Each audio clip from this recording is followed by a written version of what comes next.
সূরার ব্যাখ্যা করলে দেখবেন চার কারণে গীবত করা ওয়াজিব, না করলে গুনাহ হবে। এর মধ্যে একটা কারণ ইসলামের ব্যানার লাগাইয়া যারা উম্মতের ঈমানের উপরে আঘাত করে আহলে ওলামাদের উপরে দায়িত্ব ওই ভণ্ডদের নাম ঠিকানা সুদা উম্মতের বইলা বইলা সজাগ করা, সতর্ক করা যে ওই ভণ্ডের কাছে যাইবা না, ওই দরবারে যাইবা না, ওই মাওলানার কাছে যাইবা না। এইভাবে আহলে হকরা বললে এটা সওয়াব হবে, এই গীবত করলে এটা সওয়াব, এই গীবত না করলে গুনাহ হবে।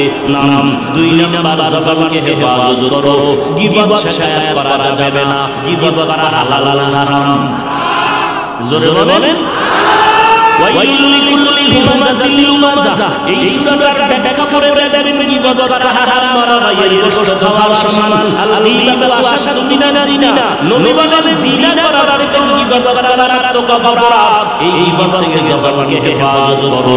তবে এই সূরার ব্যাখ্যা করে দেখবেন চার কারণে গীবত করা ওয়াজিব, না করলে গুনাহ হবে। এর মধ্যে একটা কারণ ইসলামের ব্যানার লাগাইয়া যারা উম্মতের ঈমানের উপরে আঘাত করে আহলে ওলামাদের উপরে দায়িত্ব ওই ভণ্ডদের নাম ঠিকানা সুদা উম্মতের বইলা বইলা সজাগ করা, সতর্ক করা যে ওই ভণ্ডের কাছে যাইবা না, ওই দরবারে যাইবা না, ওই মাওলানার কাছে যাইবা না। এইভাবে আহলে হকরা বললে এটা সওয়াব হবে, এই গীবত করলে এটা সওয়াব, এই গীবত না করলে গুনাহ হবে। ওয়াইলুল লিকুল্লি হুমাযাতিল লুমাযা। এই সূরার ব্যাখ্যা করলে পেয়ে যাবেন গীবত করা হারাম, হারাম হারাম। চার কারণে গীবত করা ওয়াজিব, না করলে গুনাহ হবে। এর মধ্যে একটা কারণ বললাম। অতএব আমরা ইসলামের ব্যানারওয়ালাদের বিষয়ে যা বলি এটা গীবত হলেও আমাদের সওয়াব হবে।